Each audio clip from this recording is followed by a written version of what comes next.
Good evening, everyone. I'd like to call to order the planning board meeting for May 3rd, 2022. My name is Carrie Marnak. I'm chair of the planning board. Before we get started, I'd like to read a few announcements.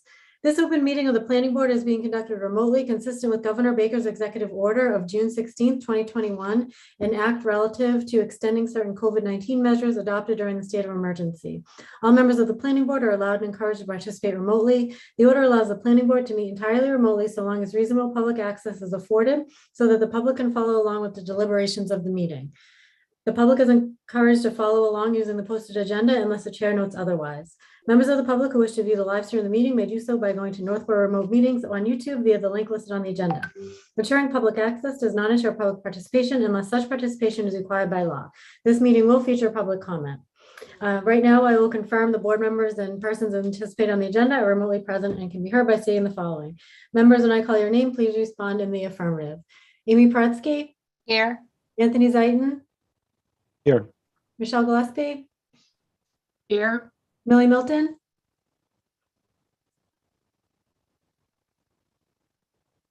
So Millie is, I did unmute her number, and Millie, it's *6 to unmute your phone.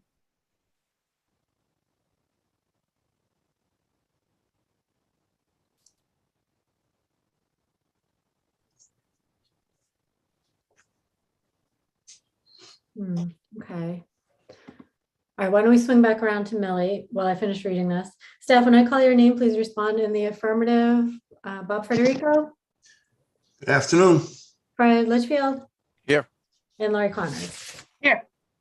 Okay, ground rules for the meeting. For presenters and applicants on the agenda, the chair will invite each speaker or applicant on the agenda by name to make a presentation and speak to their application. Participants will provide their full name and hold until their name is called. Each speaker will be asked to mute their phone or computer when not speaking and to speak clearly in a way that helps generate accurate meeting minutes. Those responding will be asked to wait until the floor is yielded to them by the chair. Speakers who wish to respond to the comments of others do so through the chair, taking care to identify themselves. Each vote taken by the board will be conducted by a roll call vote. For public comment by phone, dial *9 to raise your hand and wait to be recognized by the chair. Please note party or phone number will be visible to those viewing the meeting. By Zoom, click raise hand on the bottom of your screen and wait to be recognized by the chair. The chair will ask members of the public who wish to speak to identify their names and addresses only. Once the chair has a list of all public commentators, the chair will call on each by name and afford 3 minutes for any comments. I think that is it. And then Millie, why don't we see if we can figure out how to get you on here. So let's see.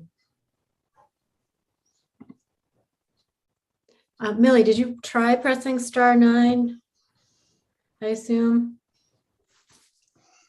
Or is it *6? Oh, so I'm sorry, *6. Yeah, *6 is to unmute and then *9 is to raise your hand. Got it. Yep.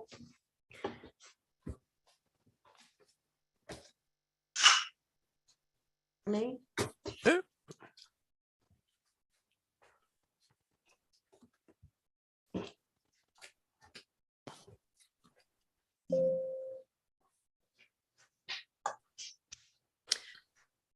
Let's see. So Millie is brought in 2 ways. One says on a computer and one says an attendee.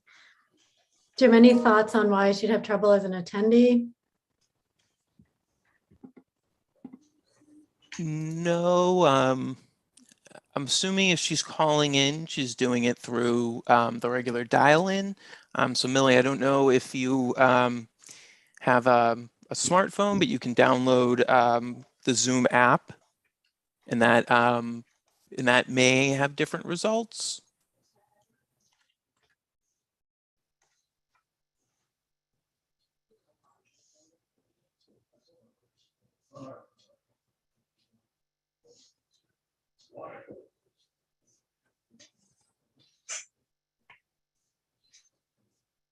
Okay, well, while we're waiting for that, I think we can at least get started with the first part while Millie's trying to connect. First on our agenda, we have a public hearing for 100 Barefoot Road special permit and special permit site plan approval. At this time, I'll read the public hearing notice.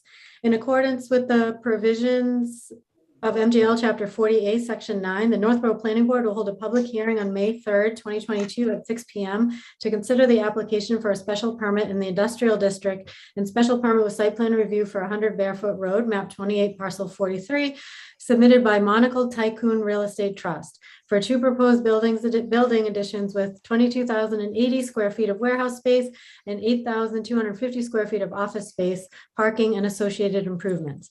Pursuant to Chapter 20 of the Acts of 2021, an act relative to extending certain COVID-19 measures adopted during the state of emergency, signed into law on June 16, 2021. This meeting will be conducted via remote participation. No in-person attendance by members of the public will be permitted. To participate in the public comment portions of the meeting from a PC, Mac, iPad, iPhone, or Android device, please click on the URL provided on the agenda to join. Okay. And with that, we have a request from the applicant, an email request from Vito to accept an email as a request to continue the public hearing to the next available meeting on May 17th. And actually, Vito, I think I saw Vito in the audience. Oops, there he is. I'll just bring him over if he wants to speak to this.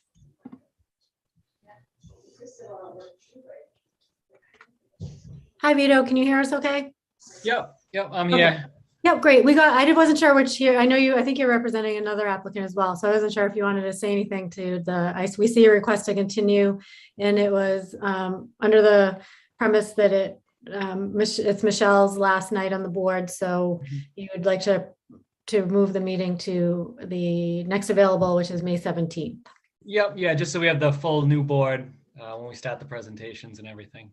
Okay, so May 17th works for you. It sounds like we only have one other hearing that night. Lori, I think that hearing we must have scheduled for 6 p.m. So I think we've been doing 10-minute intervals or so. Yeah, so the first item on the agenda for the 17th is reorganization. And then at 6:10, we have the public hearing for 87 Hudson. And so the proposal is to have this public hearing start at 6:20.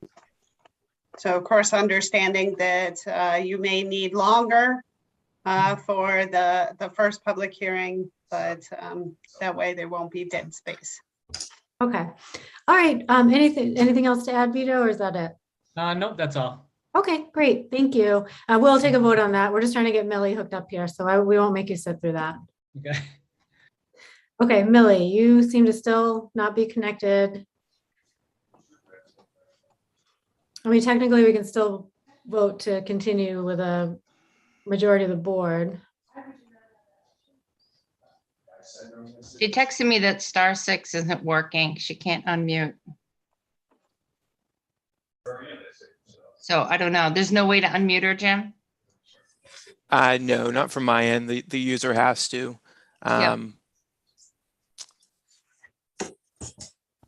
If I could suggest, that happened to me before, have her hang up and try again.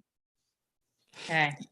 Yeah, that's probably the only other option I have at this point, besides downloading the Zoom app or trying again as a panelist, but I'm not sure why she's having trouble as a panelist as well. Okay, well, why don't we take a vote to continue, because I think we can do that with a majority of the board either way. So is there a motion to continue 100 Barefoot Road special permit site plan approval to May 17th at 6:20 p.m.? So moved. Okay, second. Second, All in favor, Michelle, aye. Amy, Aye. Anthony? Aye. Carries an aye. So we'll continue 100 Barefoot. While Millie tries to hang up and try again, I will read the public hearing notice for the next item on our agenda, which is the public hearing for 5 Goddard Road modification of a special permit for a groundwater protection overlay bylaw and special permit site plan.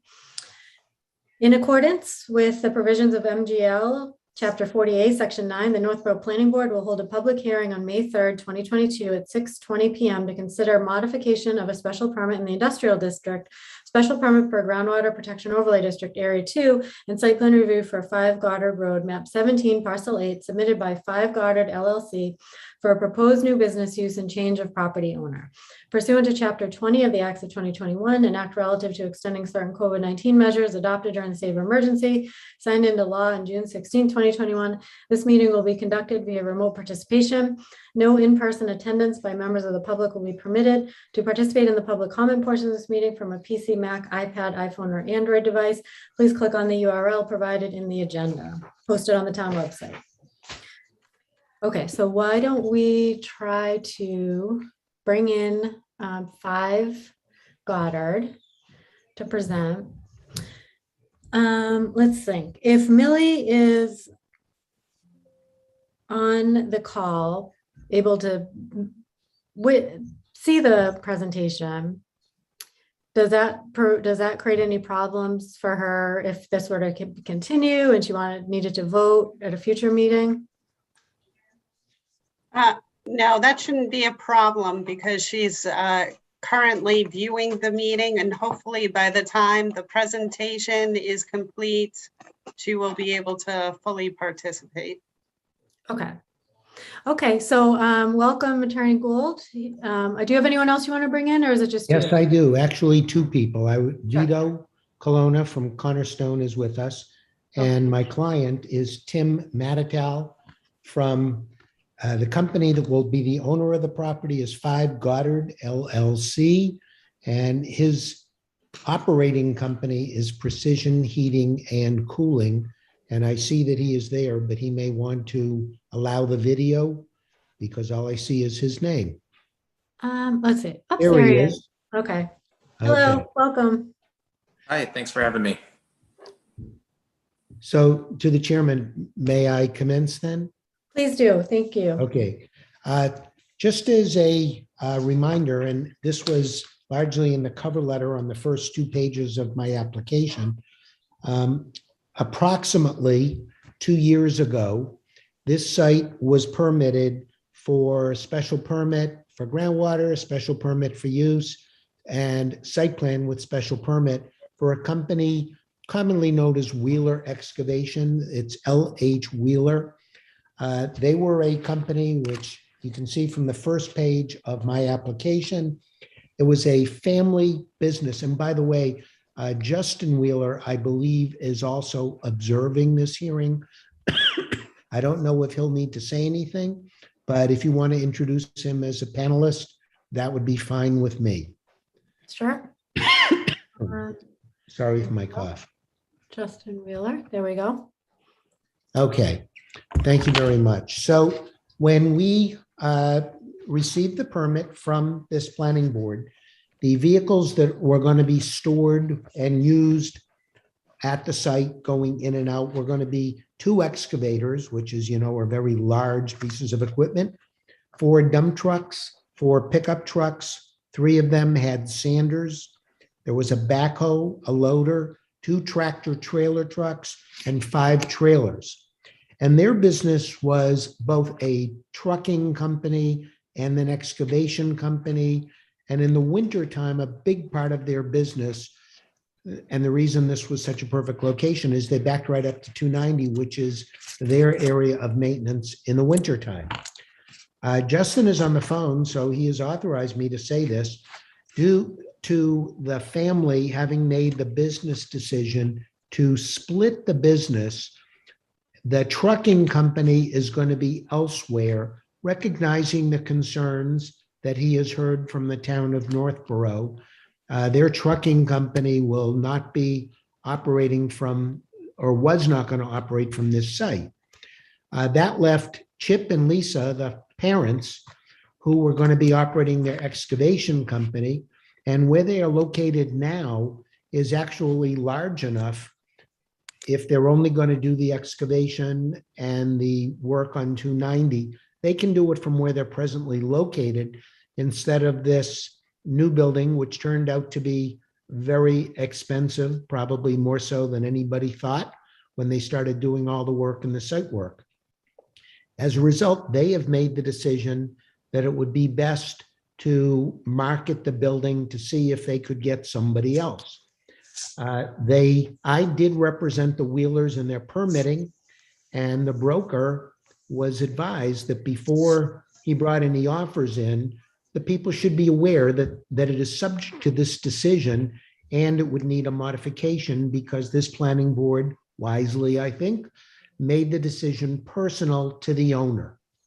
So although there were, I think, 5 companies that were interested in coming in, the Wheelers and I put our heads together and we said by far, this would be the most attractive, we believe, for groundwater purposes, for the planning board's interests, and for the town as a whole. Tim currently has his operating business known as Precision Heating and Cooling in Grafton. He's in a much smaller building. His business has grown. Right now, this building is certainly larger than he needs, but he's hoping within the next 3 to 5 years that he will grow into this. The site plan, which Vito will put up on the screen pretty soon, is not going to change one bit. The building is not going to change one bit. All of the protection for groundwater will be there. We have, when I say we, Vito and I have advised Mr. Matatow that there are conditions from the prior decision. He finds all of them perfectly acceptable. He may be even less in terms of his use than what is here. He has many fewer vehicles. As you can see from page 2 of my letter, he has 1 minivan, he has 5 regular size vans, and he has 1 pickup truck by one of the people in the company, and then he has his own pickup truck that he uses for transportation. His office people will use their own personal vehicles, and none of them are trucks of any kind. The type of work that they do is going to be all types of installation, maintenance, and repair of HVAC systems. They are very environmentally green. They do not use many of the chemicals that some places use. Tim started this company himself. Was it 6 years ago, Tim? If you could unmute yourself. Yes, 2015, I started the company. And he is very environmentally conscious, and he made the decision, notwithstanding the cost, that he would go with more green materials. Very little is actually going to be stored on the buildings. There are a couple of gases that are compressed gases in tanks, much like you might find oxygen in a tank, will be on each of the technicians' trucks, so that when they go out and do service, they will have coolant, they will have whatever they need to do the job. There will be very little, if any, of it stored at the site, but nevertheless, he has agreed that he will have the same type of container that the planning board describes in their previous decision. And further, he has talked with Bob, and the building inspector's office has informed him that it has to have, I believe you called it a sump capacity, Bob, in case there's any spill, that it will hold it. So he intends to have that type of a storage system in the building. But it's extremely rare that he would have 66 gallons, but if inventory does come in and if he needs to store some, that's where it will be stored. They wash their vehicles off-site. They generally maintain their vehicles off-site. They have few, if any, tractor trailer trucks that would be coming to them. Almost all deliveries are box trucks, or did you call them flatbeds, Tim? Yeah, like cab over, flatbed trucks on occasion, but usually box trucks. His hours of operation are listed as 7 to 5, but the technicians, if they need product, may show up early before they start their route, and they may come back afterwards if they want to resupply their own inventory on their, I say truck, on their van. So generally, there might be minor activity there starting at 6, but generally their business is open 7 to 5, and typically by 6 p.m. they are gone. There is no routine weekend activity, but if somebody calls that they have no heat, or if they have no air conditioning, and if they need to go to the building to get any supplies, they will do that. But that is not routine. That is the exception to the norm. So we are completely satisfied. Tim, I've gone over it with them very carefully as to what it allows, what it does not allow. And I have met with the development team in Northborough. I've met with Lori. That was my first time meeting her. I've met with Bob and I've met with Fred. And I think we are all very pleased to welcome them to Northborough. When I say them, to welcome Tim and his company to Northborough. He's a young businessman. He's got a young business and he loves the fact that he's right near 290. It helps his reach to gain new customers. So that is, for now, the extent of the presentation. Tim, do you want to add anything? Have I missed anything or have I covered everything? I think you've covered everything. Like Marshall said, we're currently in Grafton.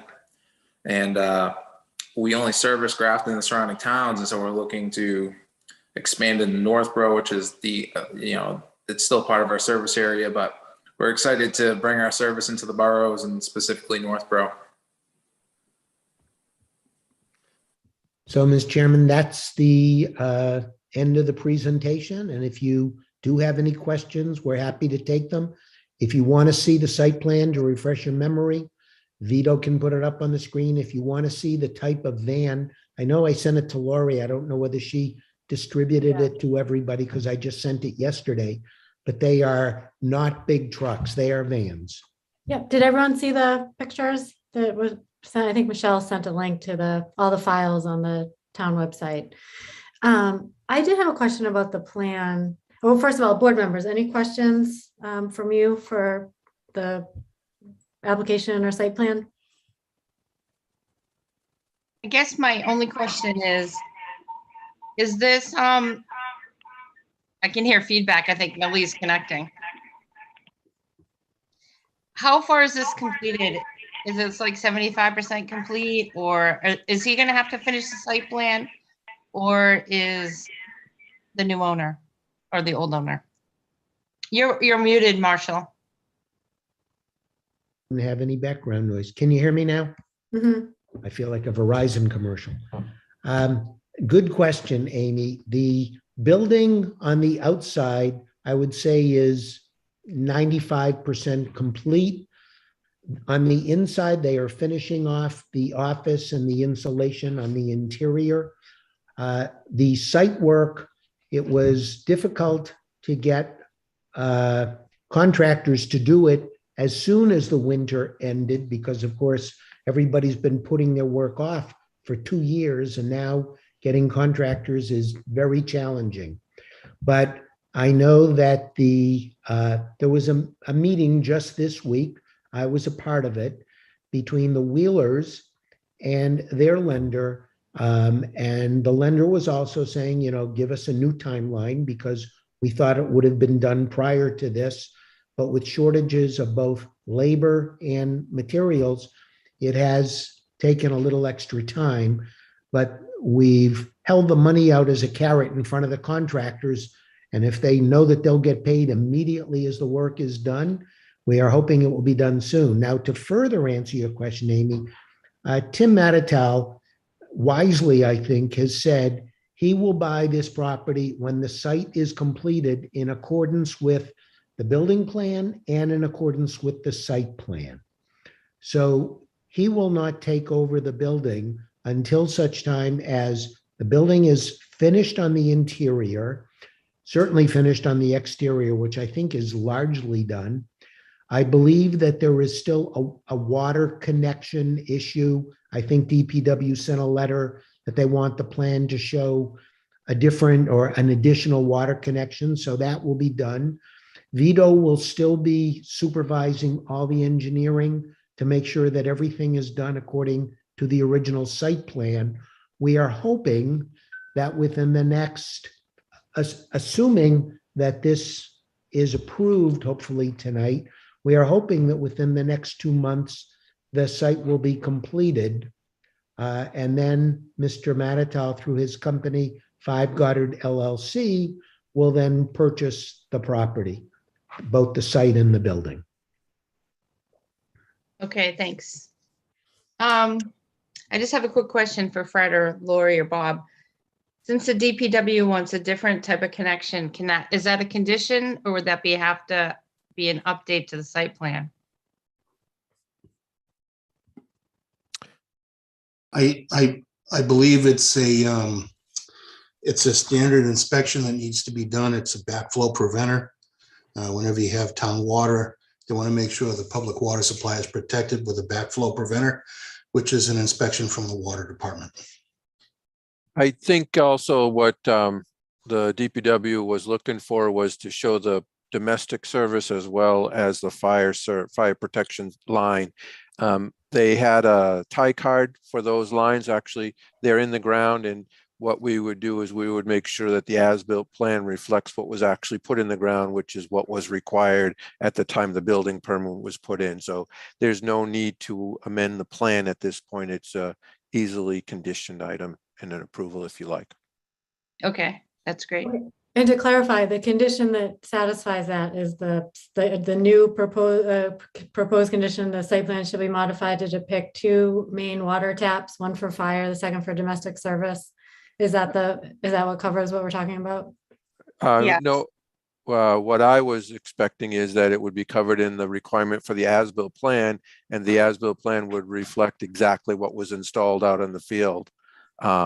And in this case, I believe the original plan maybe didn't show the 2 lines, domestic and a fire line, and the as-built plan will have to reflect that because that's what's actually installed. That's what's required at the time that the building permit was put in place. So I think that I had talked to Lori, and I believe that we could strike that condition from the approval, but the approval still maintains the as-built plan, and that would reflect what actually got put in the ground. Okay, so the previous decision reflects what we needed to reflect without the addition of a condition. I believe so, yes. Okay. Because it's already been installed, is what you said. Yes, I think what the DPW director was pointing out is that the original plan, the plan that you now have before you, is the exact same plan that the Wheelers submitted 2 years ago, and it didn't show the 2 lines. What was required when they pulled the building permit was 2 lines, a separate one for fire protection, a separate one for domestic service. That's what was installed. That's what needs to be shown on the as-built plan. And the as-built plan is already conditioned in the previous approval, which hopefully you would continue to carry on all the same conditions. So I think it's a do nothing thing. Delete that condition. Okay. As it relates to the site plan, and Amy, I couldn't hear you at first because of the feedback. So did you already ask about landscaping? Okay, so my question related to the site plan, and it could just be a matter of you're still building it out. So it seemed like a lot of the landscape, all the trees that were on the site plan obviously don't appear to be in place. And maybe that's the last thing that occurs, and that's fine. But I just want to make sure that that's all still part of the plan. It's just carried forward, and the new owner, or I guess the Wheelers, are going to satisfy that. And then. That is correct. Okay. And that will take place prior to the purchase. Oh, okay. So all the planting of the pines and all of that was planned. Okay. Tim and his team want to make sure when they go into this building, they are not left doing any of the work that this board required be done by the prior applicant. And the Wheelers and Tim Matatel have met. Justin is here, and they've gotten along very well. And Tim said, look, I'm not a developer. I don't build buildings. I haven't done site work like this. We met with the builder. We met with the Wheelers at the site and with Tim. The brokers were there too. And we all agreed what was to be done. And it was agreed that Wheeler would finish the building completely, and then Tim would take title. Okay. I Go ahead. I think that if that's what the goal is, I think the appropriate approach, Marshall, would be for your client to take ownership once the occupancy permit is delivered, and we will verify all of the conditions in the original permit and this permit, whatever's included in there, are completed prior to signing off on the occupancy permit, so that once that's issued, he's done. His obligations are Good idea. I eliminated. think we should do that. Thank you, Fred. Okay. Okay, I'm just looking back to our original decision, just to make sure the landscaping condition was maintained in perpetuity, which it was. The fire chief submitted a new letter, and that looked like outside of a sprinkler and something that goes with that Bob checks in the end, that was fine. Let's see.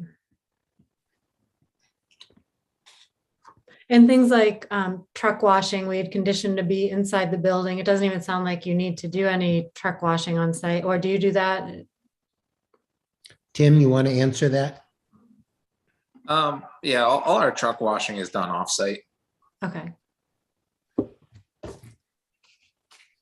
And they are not going to be storing salt or any de-icing chemicals that could be potentially injurious.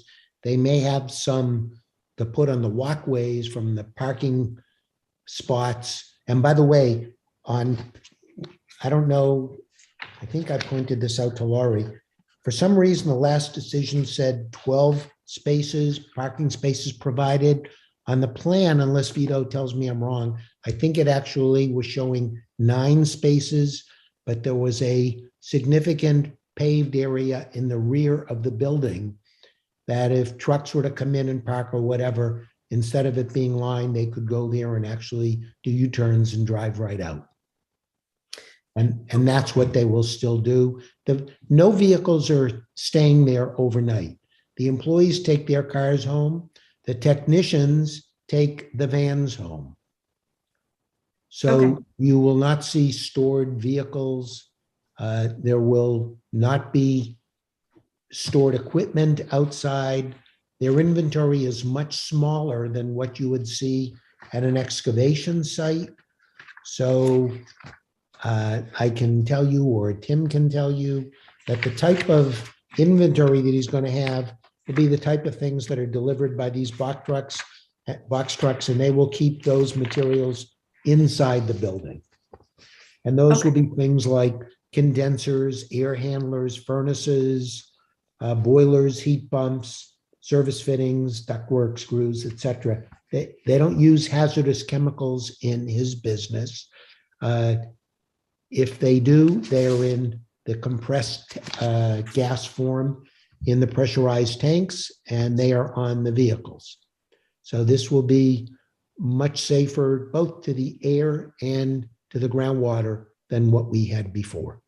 okay. And Fred, the water fee and sewer privilege fee stays the same regardless of the intensity of use? Is that a flat fee? Yes, it's based on the building size. Okay, got it. And one other question for me, is there a reason, Fred, why you pulled out the condition for the 66 gallons of liquids even though it was in there before? Is there a difference in one to the other? I didn't catch. No, it's the same exact condition. I was just indicating that unfortunately, Marshall was not able to attend the groundwater meeting, so we proceeded. Vito was there in attendance and did speak to the application, but when the groundwater committee met, Marshall wasn't there. So what we did was we reviewed the application. The application did not indicate any change in the hazardous storage of chemicals, hazardous chemical storage. And so we wanted to make sure that no more could be brought on site. Less could be, but the permit was for the 66 gallons as a maximum. So we wanted to make sure that was in there. Okay, all right. Any other board questions? I do. So welcome to Northborough. Am I going to pronounce your name correctly? Mr. Tatali, is that how you pronounce it? It's Matatal. Matatal, I apologize. Oh, no No worries. problem. Okay, so welcome. And I think that your business would be a welcome to Northborough. So thank you for partnering with the Wheeler family to make this happen. As far as it to the other board members, this is a less intrusive business.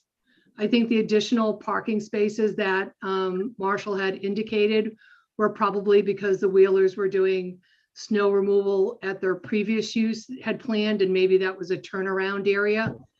So like I said, as we went through the checklist, this seems to be a great use for a small to medium-sized business coming in. I'd like to welcome to Northborough, and I hope they'll approve it tonight. And it looks like it was a good transaction for the Wheelers to find a nice applicant for the that building and that use. And so all good. And I don't see anything negative about this application switching over from one owner to the other. And it seems like it'll be a pretty seamless transaction as the Wheelers complete the permit, and then you can move forward with the use and occupancy. Okay, so no, is there a question in there or just your comment? It's my comment. Okay. Any other questions? I had one question. Oh, why do I have feedback? Oh, I think it's on Millie's. No, Millie's not in here. I made sure, well, she is, but I made sure to mute her. And you can see her thing lights up. I don't know. All right, there it is. Well- It's fine now. Amy, Well, do so- you have the YouTube video open?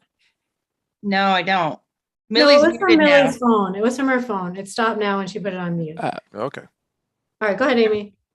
Just one other condition that we've been talking about lately. I hope this isn't a deal breaker for you, but one of them is no sodium-based deicers because it's on groundwater too. It's something that we've been adding to conditions. I don't know if that's a big deal. Tim, you want to answer that?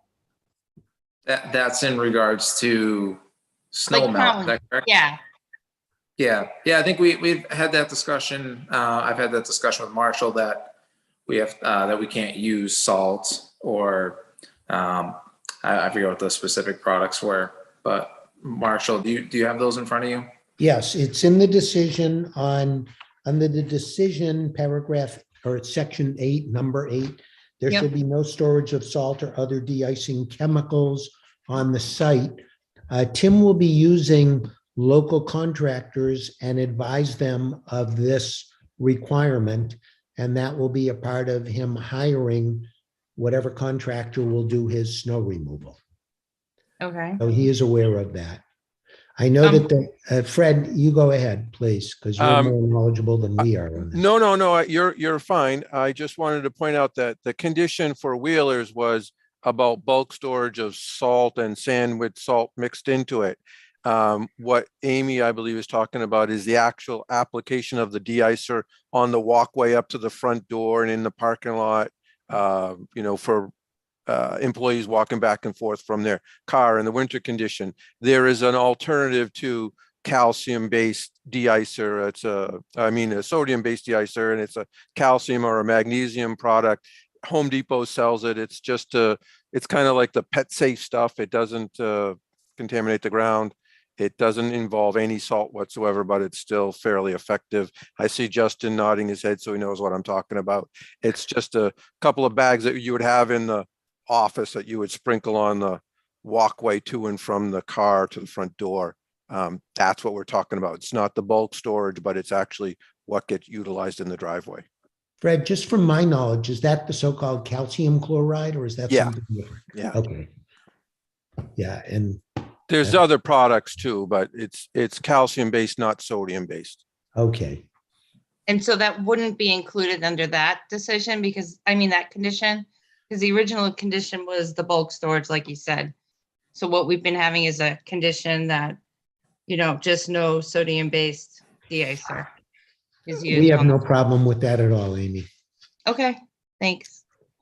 Okay, If I could direct a comment through the chair, sure. when the decision to make this personal to the user came down, I was feeling badly for the Wheelers, because if they ever decided that they wanted to rent it out or sell it, I thought it would take a long time, and everybody, Tim included, any buyer would say contingent upon getting a permit.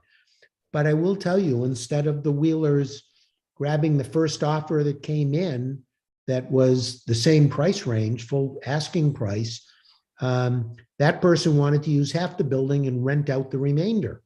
And I said to him, that means that anytime you rent it out, you're going to have to go back to the planning board. And he was arguing with me like, well, we don't have to tell anybody. And I said, no, that's not going to work. So when Tim came along, number one, he was going to use the whole site. We learned about his business. There were others there who did want to keep fuel on the site. There were some who wanted to run a similar excavation, but they would have salt and excavation materials stored on site. So this actually worked out very well, and I applaud the planning board and I applaud the Wheelers for having the patience to work and find the right type of buyer. Well, thank you. I think that did work out well then. And in this case too, I think that we would look to run a similar condition that the decision runs with the new owner of the property for 5 Goddard. And We have no problem with that. I mean, that's the paragraph 16. And from the time I first spoke to Tim, I pointed out that's going to have to change. Okay. Okay. And I did just add Amy's condition into the decision, the Okay. draft decision. Okay, Very and we good. do Thank you. usually add the decision, the permit running with the owner in as a condition. Yes, so what I did is I modified, so the language that I used was that the decision shall be modified as follows. Number 16, the decision shall run with the new owner of the property, 5 Goddard LLC. So I did include that in the decision. Do you want me to share my screen and show it to you? No, it's okay. I'm looking at it now, but usually we make that a condition. Versus, It is a condition. Oh, it is. Okay. It's just a modification of that 16. Of the original. I got you from the condition original. 16. I'm with you. Okay. Great. Any other board questions? Staff questions? One other condition that we've talked about, Lori, adding to our decisions is if there are substantial changes that it would come back to the planning board, or if there is something different. Is there? Sure, I can add that. So is there a recommendation on how to properly word that, or? I actually have that condition in the other decision. So the language that I used for that one, if you just bear with me for a moment.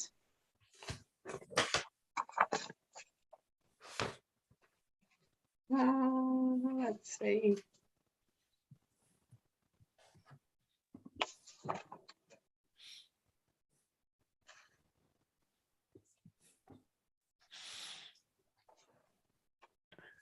Oh, of course, I can't find it, but I can write something up. So what it would be is that any modification shall be subject to planning board approval, and the planning board should determine what is a substantial modification. Does something like that work okay with you? Yeah, I think that whatever similar is the other, I think you've worded it well when I read it than the other one in the first one. So I think that works. Just for a little leeway, I might suggest that we put in something that says a substantial change to the plan would require going back to the planning board. That would give us a little bit of flexibility if their hydrant gets moved 5 feet, or something else happens that's not what staff considers substantial, but anything that involves increasing the building size, or the the limits of the pavement are expanded by more than a parking space or something like that. But if there's some slight modifications as to the location of the hydrant or something minor like that, we'd like the flexibility to approve the plan as built within reason. So if that's something that the board is okay with, I'd rather see it written that way. Okay, board thoughts on that? Oh, sorry, Fred, did you have something else? I cut you off. No, I'm just going to point out that there's always some difference between what gets built and what's on the plan. And 99% of the time they're minor things. Sometimes they're significant, and that's when we would bring it back. But Okay, board thoughts on that? That sounds good to me. I think that's important, that if it's minor, they don't have to come all the way back to the planning board. Okay. All right, so there's that. Any other comments from staff or questions from staff? Okay, this is a public hearing, so I will take comments. Let's see, I have a comment here. Stephen Madeus, Yep, Madaus. sorry. Yeah, good evening. Hello. Can you hear Yeah, we me? can hear. Yeah, it's Yes. good to see everybody again. Good to see Attorney Gould and Ms. Connors, who I know from Millbury. I'm here on behalf of Saint-Gobain. As you may recall, Madam Chair, 2 years ago, Brian Falk from my office appeared before your board on behalf of Saint-Gobain, which is a direct abutter. The direct abutters property, Saint-Gobain's property, is their flagship campus for research and development. And they have visitors from all over the world, actually. They're an international company. So we're pleased, there's a representative, Ms. Dawn Murphy, has been following the meeting. We're pleased with this new development of Mr. Manatal's business. We think it's more compatible with our business on the street. We welcome them to Northborough as well. We just want to stress that similar to the concerns 2 years ago relative to the aesthetics of the site, we're happy the board is retaining that requirement for landscaping. We're happy it's going to be owner occupied. That's likely to result in good upkeep of the property. So it's all good. We just wanted to weigh in as well and welcome Mr. Manatal to the neighborhood, and also, stress about how our businesses can be compatible on Goddard Road. Great, I appreciate that. I do remember when your colleague spoke a few years ago and had those concerns, so it does sound like a much better situation. So I appreciate you bringing that forward. Thank you. Thank you. Okay, any other comments from the public? Okay, any further discussion from the board? Okay, anything else from the applicant? I think you have everything. All right, is there a motion to close the public hearing? So moved. Second, Second, all in favor? So we had a motion to close with a second from Michelle. All in favor, Michelle, aye. Amy, Aye. Anthony, Aye. Millie?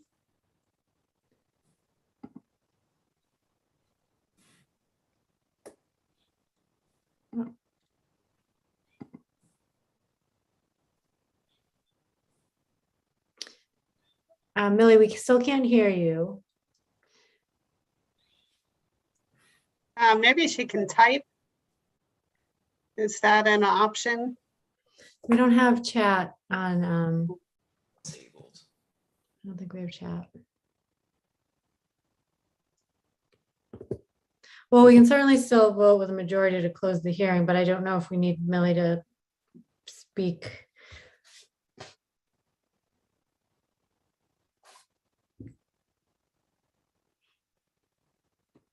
Millie, you were able to talk before because we could hear the feedback on the phone. If you recall what you did then.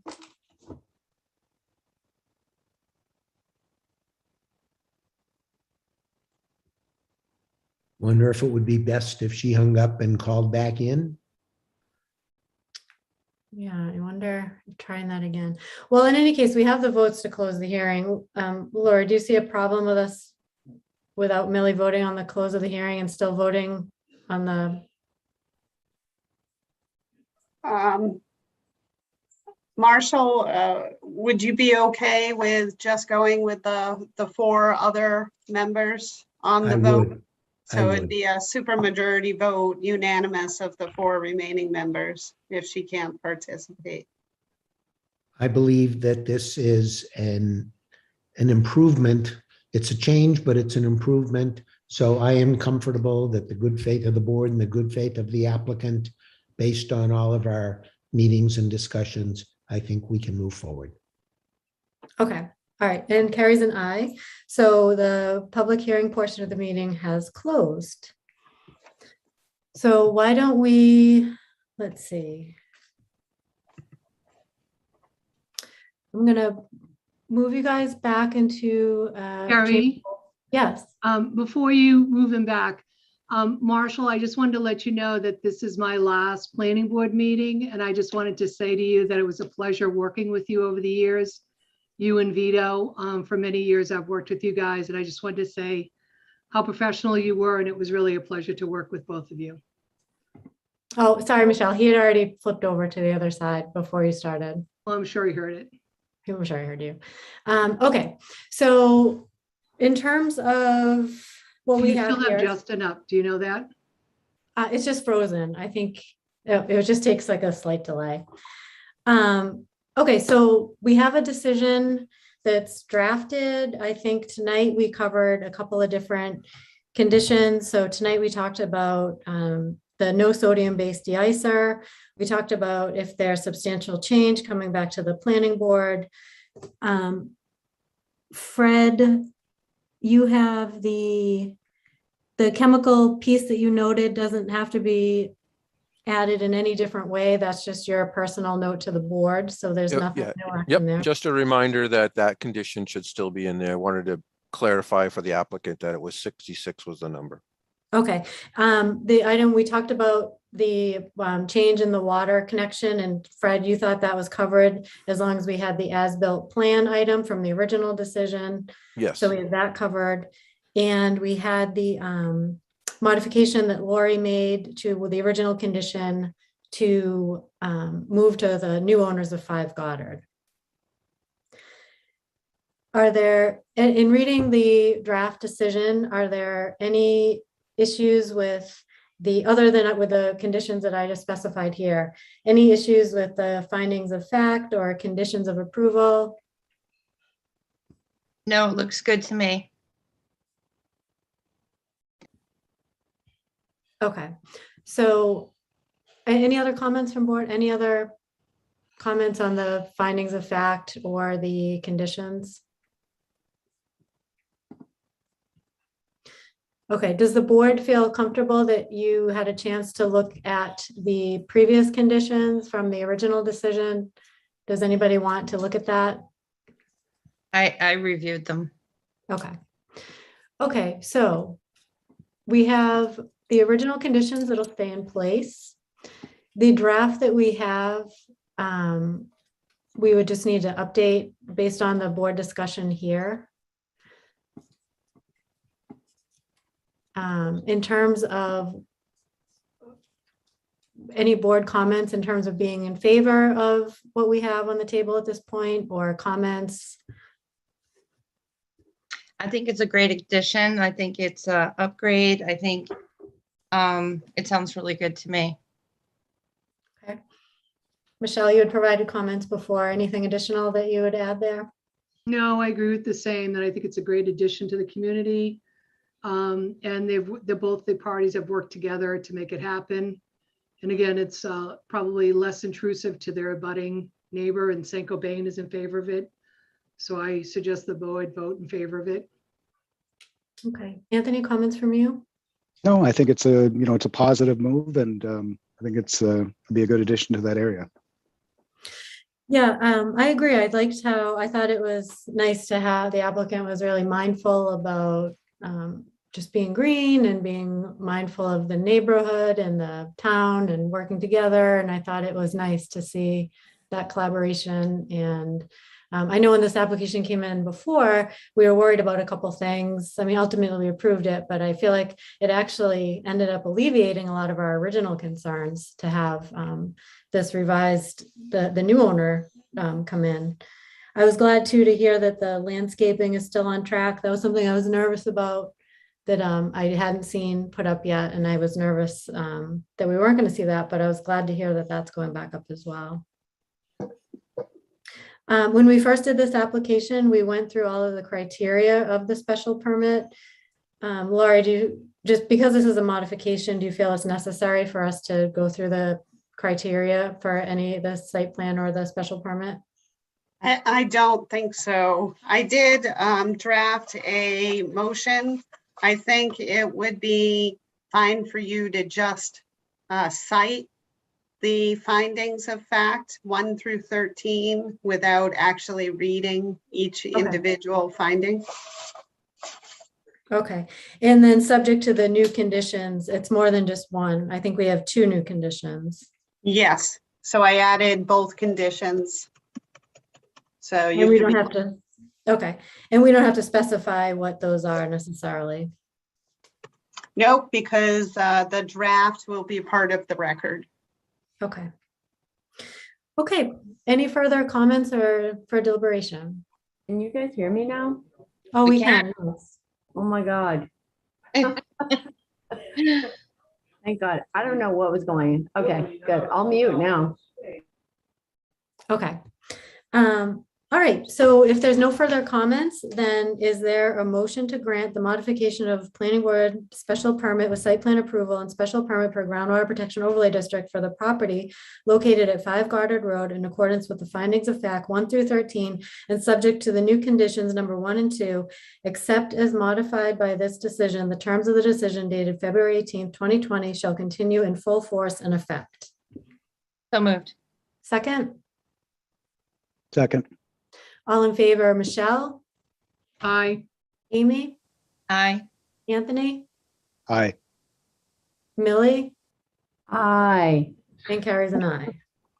Okay, it unanimously passes, so congratulations and welcome.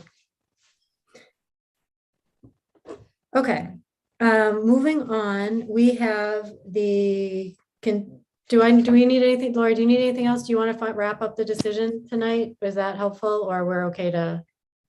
I think we're all set. So I've been taking notes. I kind of adjusted the language a little bit for condition number 16 to make it clear that we are amending condition number 16 to state that this decision shall run with the new owner of the property, 5 Goddard LLC, just to make it a little more clear cut.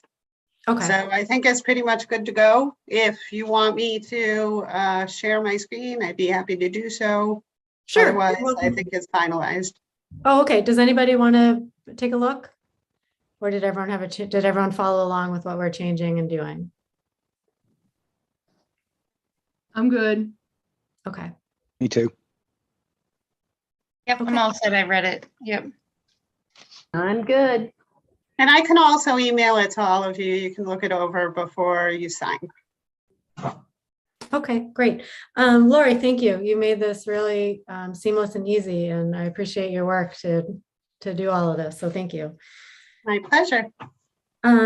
Okay, so that's settled. Then why don't we move on to the continued public hearing for 200 Bartlett Street, special permit for groundwater protection overlay district bylaw and special permit site plan approval. So we have, let's see, I see Dario, Paula. Oops, Jim must be beating me to it. Okay, Paula, is that everybody for you?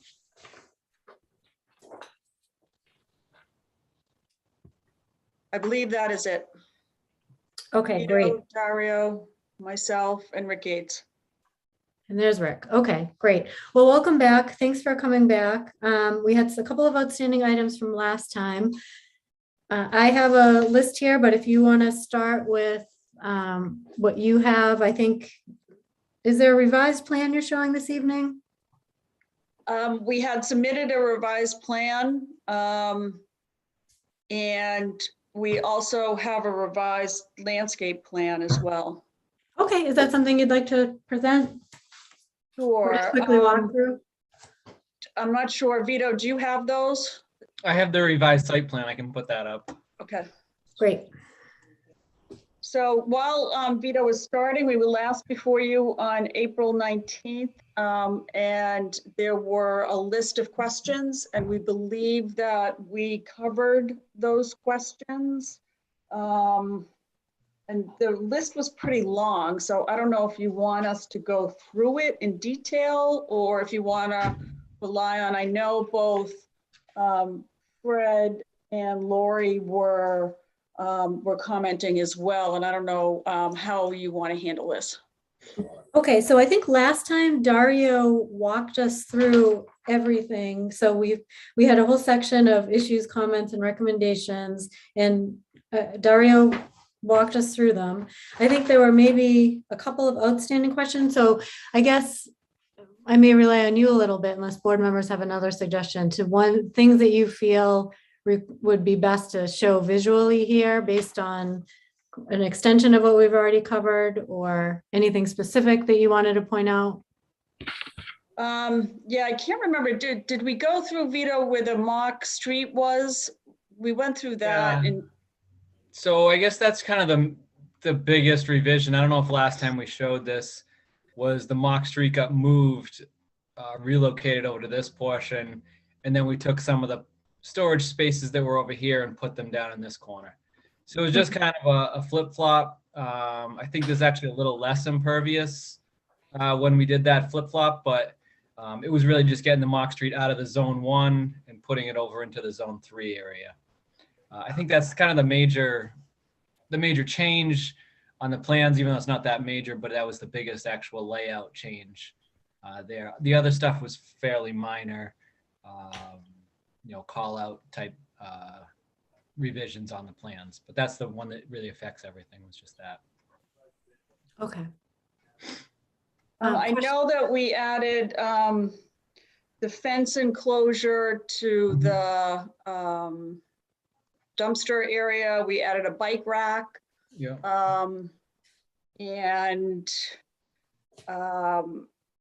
And we responded to questions about the light posts because we're going to have a concrete base so that it protects the lights from being hit or or damaged. Yeah, and basically those would just extend up. I think I have a little detail over here. They just extend up 36 inches above grade with the concrete portion. Okay. Anything else you wanted to point out?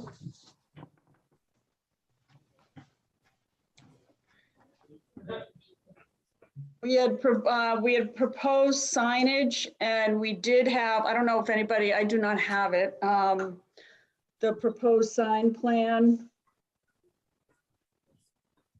Yeah, I don't know if that shows, Vito. Yes, the location was just up in this area. The existing sign was here. It's just basically shifting that sign over. I don't have the cut sheet with me of what they were proposing. I don't know if somebody else has that on their computer, the cut sheet. But I think that was submitted with the last revision package. Okay. Anything else you wanted to, and the dumpster move as well, or that was already in the last version that was moved? Yeah, it stayed where it was. It was just about putting the enclosure around it with the privacy fence. Okay. Okay, if no, anything else, I just want to open up to board questions. Any board questions or comments at this point? No, I just want to say thanks for going through all that and adding the items in the list. I think they came from Lori because she was new planner, and she wrote out a list of items. And I think that's what you guys went through last time. And the only other thing, like I said to the last applicant, and it might already be, we might have already talked about it. Would you be okay with the no sodium based deicer on site because it's groundwater 1 and groundwater 3? Yeah, I think we answered that in the affirmative and said yes to that at the last meeting. Okay. All right. That was my only thing. Thanks. Okay, I had a couple of items from last time that I had written down. I had that Fred needed a snow storage area calculation. Fred, did you get that? I did not. I spoke with Vito today and he explained how he had estimated the size and that they would be okay with the condition that anything over a certain elevation, a certain storage pile would be removed off site.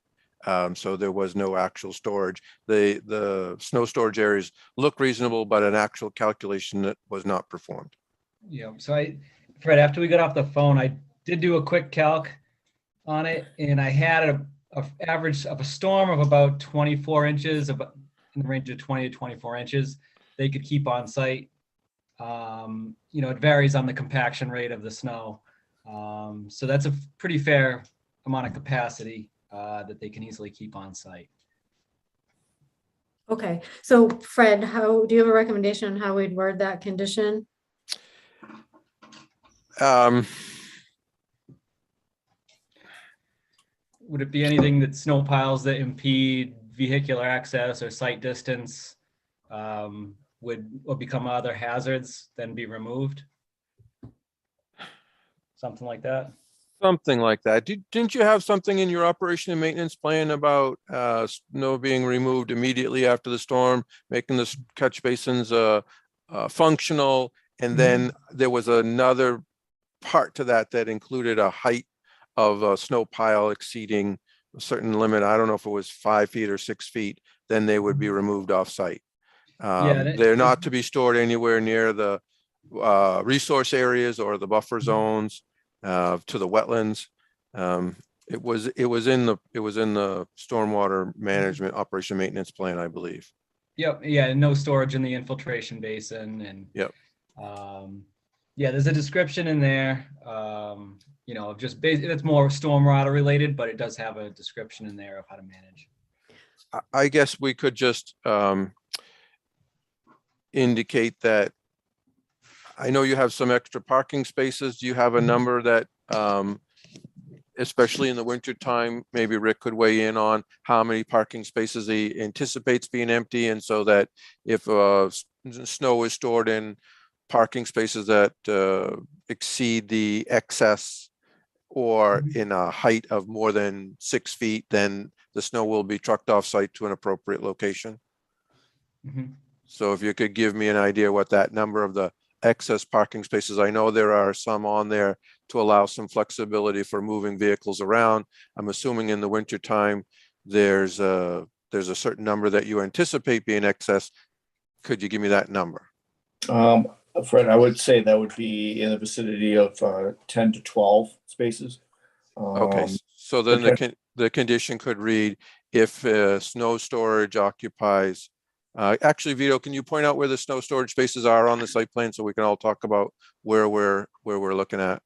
Sure. So we just have some, up in the front here, pushed off the back over in this location. We have this kind of large green area in here. So they're not within the parking lot at all?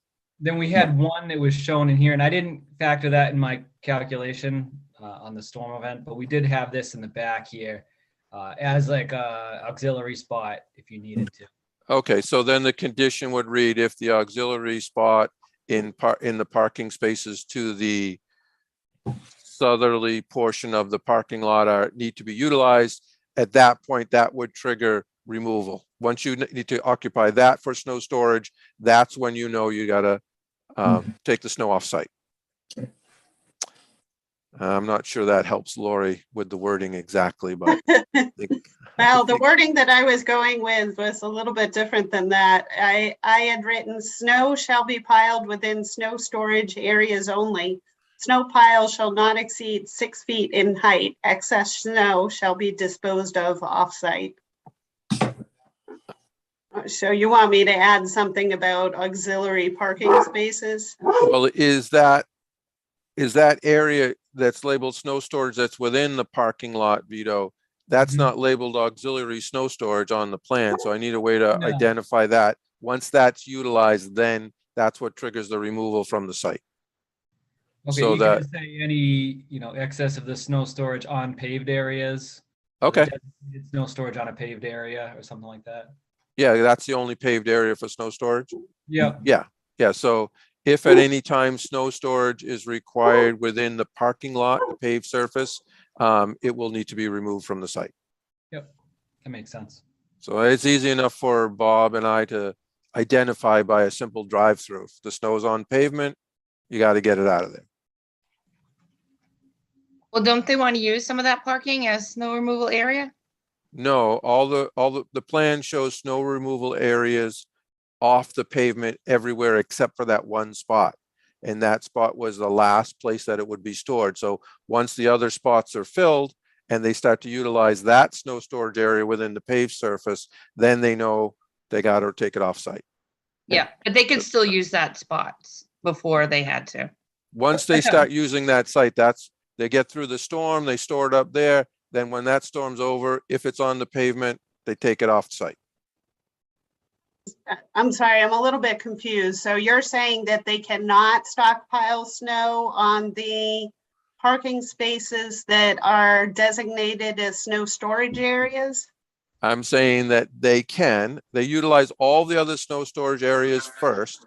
And once if the snow event is such that all the other snow areas are filled, and then they need to start storing snow in the snow storage area on the paved surface. Once that storm is over, then they would start removing the snow from the site to get ready for the next storm. Okay, but they can pile the snow in that paved area up to 6 feet in height before they have to remove off-site. Right, knowing that that's the last place that they would store the snow. And so once that storm is over, 6 feet builds up pretty quickly. So once that storm is over, that's when they got to start taking stuff off site to make room for the next storm event, unless it's like an April 1st storm or something like that. Yeah. It's So I a think the it's a site wording that I management issue. described takes care of that. I think so, as long Right. as it says once it's stored on the pavement, after that storm, it needs to be removed. Right.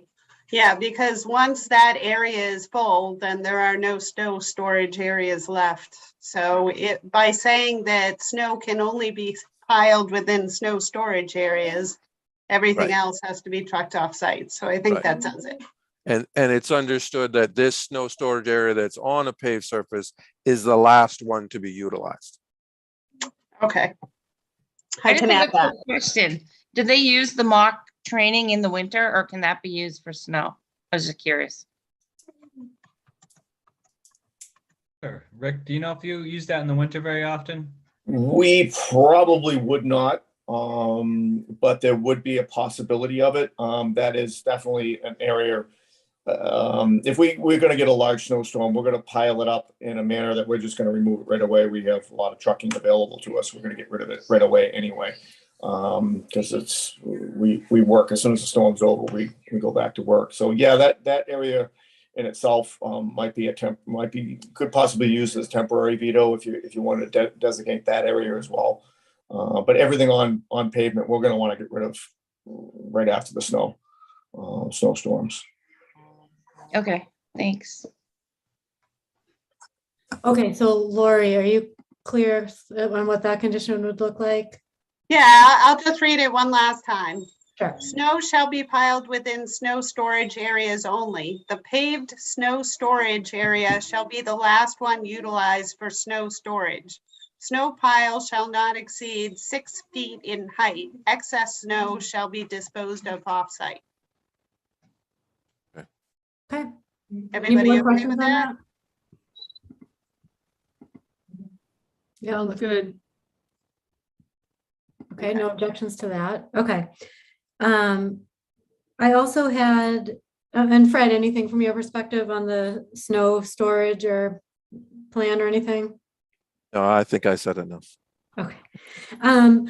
Also, the Board of Health, was that approved, the septic approved from the Board of Health? That was another thing I had. No, No, not that will be approved prior to the issuance of a building permit. We can't get a building permit unless that's been approved. Oh, okay. So Bob, that's okay with you? That works for you? Okay. And then we had one other item about making it clear who owns which parking spots. Is that something I can't tell based on this plan? Is that, We just designated these ones down here as the ones for Lammy. So basically it's these 10, these 4, and then the 7 in front of the building. okay. Okay, that's all I had on my list outstanding. Oh, and then obviously we saw the address piece component of it come through and that looked fine. You obviously have the variance from the ZBA. Any other comments or questions from board members? No? No. Okay, questions or comments from staff? No, I did notice that the substantial change condition somehow fell off, so I added that back in. So it's the identical one that I put on the last decision. Okay, so in addition to the conditions, so tonight we've talked about the following additional conditions. We talked about the de-icer, the snow, and the substantial change.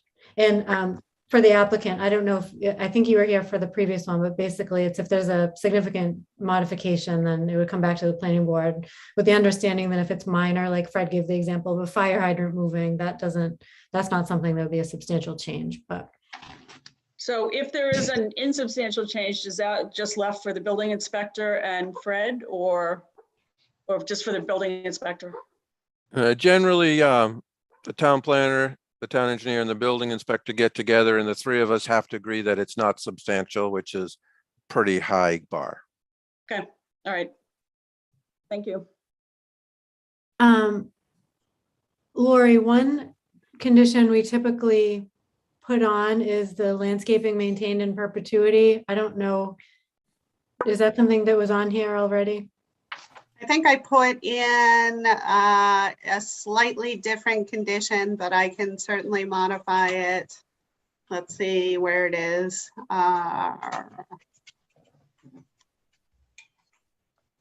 I said the applicant shall ensure proper maintenance of plantings on the site, including replacement of dead or diseased plantings in the following planting season. Okay, so board members, it's something we've talked about before is just making sure we don't, in the past, I don't know if this is just a standard rule, but after a year, it seems like there is no real recourse. So we had started putting in perpetuity to make sure it's not just a 1 year after 1 year, we end up losing all the landscaping. Is that something we should be mindful of, or this covers that in the spirit of what I'm saying there? I can add the word in perpetuity. So it'll be the applicant shall ensure proper maintenance of plantings on the site in perpetuity, including replacement of dead or diseased plantings in the following planting season. So what do you mean by that, Laurie? So what that means is that they have to maintain the landscaping forever. And if No, I a understand tree that were, part. What I'm asking about in the following planting season, what do you mean by that? so what that means is, let's say over the winter, a tree dies or falls, then the following planting season, so that would generally be spring, they would have to replace the tree. Much like with Sometimes it depends. It depends on the specific species. Some species do better in the spring planting, others do better in the fall planting. But within that year, that planting season, which extends from the fall, from the spring to the fall, it would have to be replaced.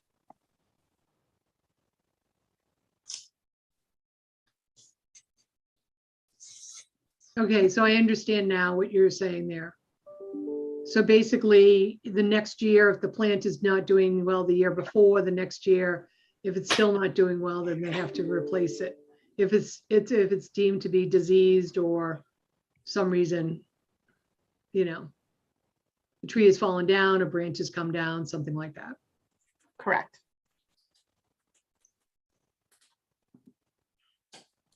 Okay, does that sound okay to board members? And my question is, Bob, do you know how that? Do you know how you'd enforce that? Well, actually, I'm looking for it right now in the zoning code. You know, adding this into the list of conditions is pretty much a belt and suspenders. We do have some codes, somewhere in the zoning code, it says all of the conditions that are attached to a special permit or variance shall be maintained in perpetuity, and any variation from that, you know, shall be subject to enforcement or revocation of occupancy permits or something to that effect. I'm trying to look it up as we speak. We have had issues in the past where somebody cut down some trees that were required in a planning board special permit. came to my attention. It was actually with the housing authority that had some trees that were planted as a condition of the special permit. They grew too big. They cut them down because they were endangering the property. And I worked with the housing authority to replant those trees as they were specified in the in the original special permit decision. So that is there. You know, how, you know, do I go around monitoring live trees versus dead trees? It's difficult. I'll be honest with that. I don't run around with a chart. But if somebody was to complain, I'd be happy to investigate it. You know, if the decision calls for planting 5 trees and I drive by and I see 4 of them are dead, that's going to be a red flag. I'll probably stop in and start a conversation. You know, I hate to sound a little vague, but that's, you know, we're looking at trees here. And I understand the importance of it. But there is somewhere in the code that says all of the conditions for a special permit have to be adhered to. Any other thoughts? Michelle, does that answer your question? It does, thank you. Okay, any other questions? Okay. And I think like we talked about with other applications, it's not so that Bob has to run out counting flowers and trees. It's just a matter, it gives him something to point to if he does notice, you know, significant difference. Okay, so the conditions that we have, the de-icer, snow, substantial change, just updating the landscaping one to include in perpetuity. Any other conditions or questions from the board, comments? Okay, it's a public hearing, so if anybody in the public has comments on 200 Bartlett Street. Okay. Looks like no further comments from the public. No further comments from anyone here. So, oh, go ahead, Amy, go ahead. Well, I'm just wondering, because I know that Lori had sent out a draft with a list of conditions if there are any we should go through just to make sure everybody's okay with them, or did everybody have time to read them? Oh, okay. It's up to the board. I'm happy to do that. Does anyone want to go through them or see them? I think the applicants had a chance to see some conditions that have been ongoing. I think all of, let's see, Lori, did you want to share anything at all? Or I think you were updating at the last minute. Yes, I pretty much made one additional change to the decision, and that was, I did not, Fred and I had not noticed that they had identified parking spaces for the service station use. Mm-hmm. So I had included a condition that said that they had to modify the site plan to depict a minimal number of parking spaces dedicated to each building use. But of course, as he was talking, I noticed that the site plan had been modified to address that, so I deleted that condition. So that's the only other change I made. Okay. Did anyone want to go through the conditions? I know one condition I added, because we had discussed about it. We discussed it with the applicants, but I didn't know if they saw it. I had asked before if there'd be fueling on site, so I added the no fueling on site, because I think they agreed before they wouldn't be. Yes, that's correct. Yep, okay. I just want to make sure you're okay with it. Yeah, no problem. Yep. Okay. Would the applicant like to review the current conditions proposed, or? No, I had seen the conditions. I did have one question on one of the conditions, but I think it was clarified earlier because it said prior to the start of the work, the applicant should provide some additional information. But I presume that that's when we provide it, and both the town planner, the town engineer, and the building inspector will review it at that time. That's correct. Okay, Yes. all right. That was the only question I had. Okay. Okay, any further comments or questions? All right, so at this point, I will entertain a motion to close the public hearing. So moved. Unless you Second, want me to- second to close the hearing. Second, Okay, all in favor, Anthony, Aye. Amy, Aye. Michelle, Aye. Millie, aye. and Carrie's an aye.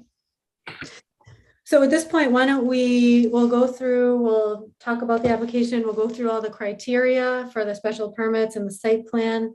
I'm gonna move you guys back into the attendees, but really appreciate you going through. I know you went to a lot of different boards. We had a blip in the special permit and you had to go all the way around the world for this. So thank you for sticking in and doing all the work that you did. So why don't I Thank you. move back over? Thank you. Welcome to Northborough. Thank you. Thank you. Thank you very much. All right.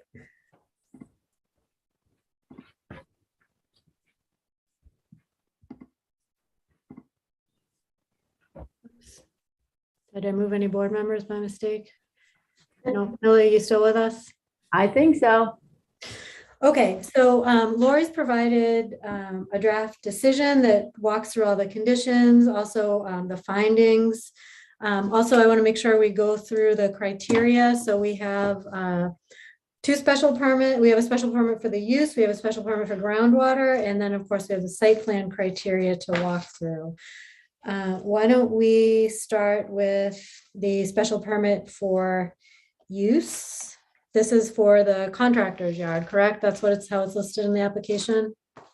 That's correct. Okay. Okay, so criteria for the special permit. Obviously, this is our special permit criteria 7-03-040. So why don't we just deliberate here, talk a little bit about the criteria and make sure that we think this application meets our criteria. So number one being that this proposal is in substantial harmony with the Northborough Master Plan and other plans approved from time to time by the Northborough Planning Board and with the purposes of this bylaw. Any deliberation or comments on that? I think they did a great job about coming into harmony with all the plantings that they added, and they also are cleaning up the area with the groundwater. I guess those are my only comments. I could go on and on, but I agree. Okay, other comments there? Anything else? I agree as well. And if you don't have anything specific to say, that's okay. Just let me know if you object or disagree. The proposed site is an appropriate location for such use. I agree. Agree. I agree. Yeah, I think it's the cleanup and all of that, I think is appreciated for sure. It will not adversely affect the neighborhood. The use as developed will not adversely affect the neighborhood. I agree. I agree with the hours they listed, and Yeah. I think it will be, it'll be an improvement.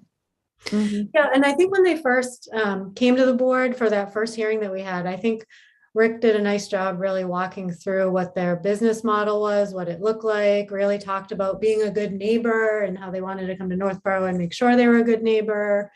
Really made an effort to talk about the traffic, to talk about the trucks, to walk us through what that looked like in terms of trucks coming and going, how they're primarily the training piece of it, the whole model.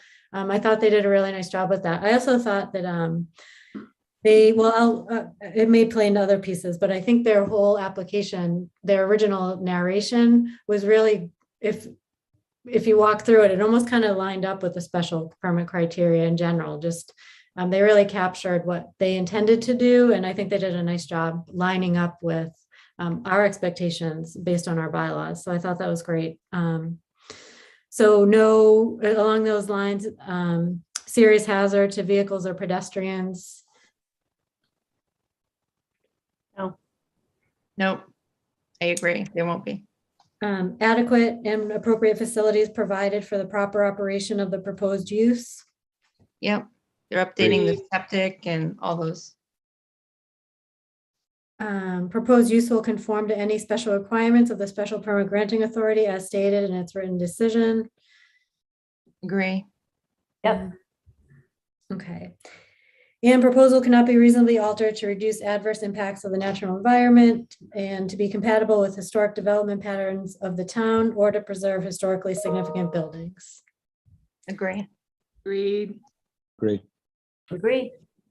Okay, so the application meets all the criteria of our special permit for the first part of that. Then we have the groundwater special permit as well. So on top of that, we have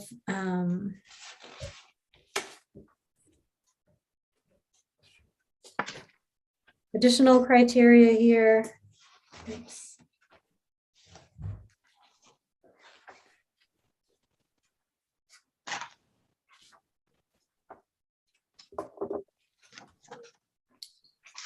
Bear with me.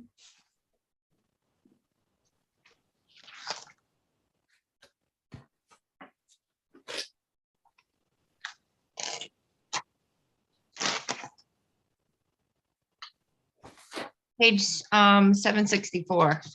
I think that's what you're looking for. Yes, it is. Oops, here we go. Hold on.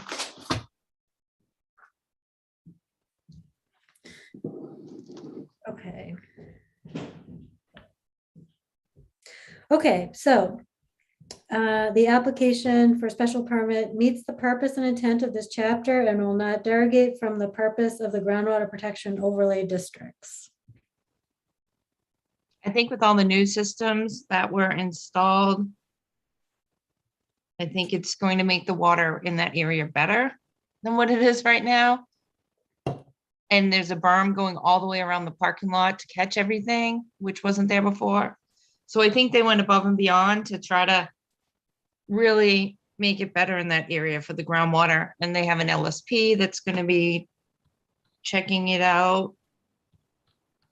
I think there were a lot of different ways that they made it better than what is there right now. Right, yep. Does anyone disagree? Okay. Will not during construction or thereafter impair ambient groundwater quality or reduce existing recharge capacity beyond that allowed per this chapter. Fred, I think that's all but what you had walked through and calculated and determined. I didn't see any issue with it. Did any board members see any issue? Nope. I No. didn't. Will not adversely affect the quality or the yield of an existing or potential water supply. That was Fred's calculation too. Yeah, it's fine. The groundwater, it's part of what we reviewed for the groundwater application before. So we did get all that. Okay, the SPGA shall give consideration to the simplicity, reliability, and feasibility of the control measures proposed and the degree of threat to water quality which would result if the control measures failed. Did we feel that their proposal was based in simplicity, reliability, and feasibility of the control measures proposed? I think Yes. so. Yep. I did. Okay. Okay, that covers the special permit criteria for groundwater special permit, which it sounds like the board believes that they met. Looking at the criteria for the site plan. So as we know, they now, of course, the board is in agreement that they meet the criteria for the special permits. We know that they obtained a variance from the ZBA. And of course, the time to appeal that variance has passed, correct? Yes, it was many months ago, so that should be fine. Okay, criteria for the site plan.